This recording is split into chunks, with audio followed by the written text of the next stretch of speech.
नमस्कार। मेरे पीछे टीवी स्क्रीन पर आपको एक वीडियो नजर आ रहा है। इस वीडियो में एक लड़ाकू विमान को एक मिसाइल निशाना बनाने की कोशिश करते नजर आ रहा है। हालांकि ये प्लेन बाल बाल बच गया और गोमा इंटरनेशनल एयरपोर्ट पे इसने लैंडिंग भी कर ली। ये वीडियो कांगो का है और कांगो का आरोप है कि रवांडा की सेना ने उसके लड़ाकू विमान को निशाना बनाने की कोशिश की। रवांडा का यह कहना है कि कांगो का यह लड़ाकू विमान जो है वो रवांडा की वायु सीमा का उल्लंघन कर रहा था और इसलिए आत्मरक्षा में इस तरह से मिसाइल दागने की जरूरत पड़ी, जबकि कांगो इस बात से इनकार कर रहा है। कांगो का कहना है कि उसका जो ये प्लेन है वो बिल्कुल उसके अपने देश की हवाई सीमा में था और कांगो इंटरनेशनल एयरपोर्ट पे वो लैंडिंग की तैयारी में था। विमान की लैंडिंग के बाद जो तस्वीर आई है वो अब आपको अपनी जो स्क्रीन है उस पर नज़र आ रही होगी।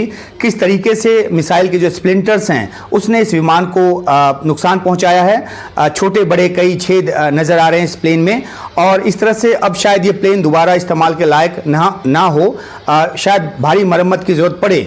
लेकिन ये जो एक घटना है वो कांगो और रवांडा के बीच जो तनातनी है जो कि दशकों पुरानी है उसमें एक इजाफे की तरफ इशारा करता है कि किस तरीके से ये एक बहुत ही तनाव भरी स्थिति से गुजर रहा है। अगर हम कांगो और रवांडा के बीच की तनातनी की बात करें तो ये दशकों पुरानी है, जैसा कि मैंने आपको बताया। और 1994 में रवांडा में जो जनसंहार हुआ था उसके बाद रवांडा और युगांडा दोनों की सेना ने मिलकर कांगो में एक युद्ध छेड़ा था और उनकी कोशिश थी या उनका कहना था कि जो भाग गए नरसंहार करने वाले उनको पकड़ के उनको सजा तक पहुंचाना उनके इस युद्ध का मकसद था। दूसरा एक भी युद्ध छेड़ा गया 2002 में जिसको आधिकारिक तौर पे ख़त्म माना गया, लेकिन दोनों देशों के बीच जो तनातनी है वो बरकरार रही और समय समय पे वो अलग अलग रूपों में निकलकर सामने आती रहती है। ये भी हुआ कि पिछले साल 131 जो लोग हैं उनकी हत्या हुई कांगो में और कांगो का ये कहना था कि जो हत्या है ये रवांडा की शह पर हुई। हालांकि रवांडा ने इसे इनकार किया और उसका कहना है कि M23 ग्रुप जो कि एक आर्म्ड रेवोल्यूशनरी ग्रुप है, कांगो रेवोल्यूशनरी आर्मी के नाम से उसे जाना जाता है, उसने ये हत्या की है। लेकिन कांगो का ये हमेशा आरोप रहा है कि जो M23 ग्रुप है उसको हमेशा जो शह और समर्थन जो है वो रवांडा से मिलता रहता है और इसी के बूते वो अपनी हरकतें करता रहता है।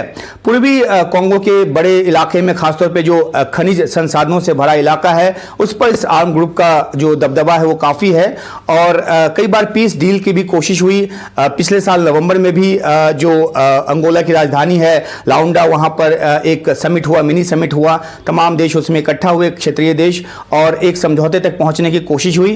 लेकिन M23 ग्रुप जो है उसने अपने कब्जे वाले इलाके अभी तक छोड़े नहीं है और एक बार फिर से कांगो इस बात के लिए आरोप लगाता है कि रवांडा की शह पर ऐसा कुछ हो रहा है। तो इस मुतल्लिक दोनों देशों के बीच जो है वो तनातनी बनी रहती है। दूसरी तरफ रवांडा भी लगातार ये आरोप लगाता रहा है कि कांगो जो है उसकी ज़मीन का इस्तेमाल जो विद्रोही ग्रुप हैं वो रवांडा के खिलाफ इस्तेमाल करने की कोशिश करते हैं और कांगो उसको शह देता है। तो ये आरोप प्रत्यारोप दोनों तरफ से चलते रहते हैं, लेकिन जो कांगो की तरफ से गंभीर आरोप है उसको लेकर कई बार जो UN और जो US और बेल्जियम इस तरह के देशों की जो जांच टीम है उसने भी उसकी पड़ताल की है। खासतौर पर जो 131 लोग मारे गए उस मामले की पड़ताल की और ये माना गया कि उसमें रवांडा कहीं ना कहीं से दोषी है। लेकिन रवांडा जो है वो लगातार इन आरोपों का खंडन करता रहा है और अब जबकि ये वीडियो सामने आया है जिसमें कि कांगो का जो लड़ाकू विमान है वो बाल बाल बचा है बिल्कुल, हालांकि क्षतिग्रस्त हो गया लेकिन पायलट सुरक्षित है।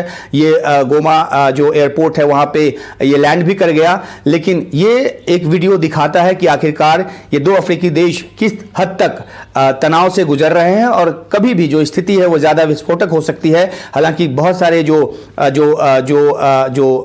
प्रिकॉशंस है वो लिए जा रहे हैं, तमाम देश इसमें इन्वॉल्व हैं जो दोनों देशों के बीच शांति स्थापना की कोशिश में जुटे हुए हैं। लेकिन यही तनातनी अगर बरकरार रही और इस तरीके से अगर हमले हुए तो जाहिर सी बात है कि जो पेशेंस है वो ख़त्म हो सकता है और ये एक भयावह रूप ले सकता है। तो ये वीडियो एक बार फिर आपको छोटे में बता दूं कि किस तरीके से देखिए कि मिसाइल जो है वो हिट करने की कोशिश करता है, प्लेन बच जाता है, प्लेन सेफली लैंड कर जाता है, लेकिन बुरी तरह से वो क्षतिग्रस्त हो गया है और इसे लेकर कांगो और रवांडा के बीच जो है वो आरोप प्रत्यारोप का दौर जारी है।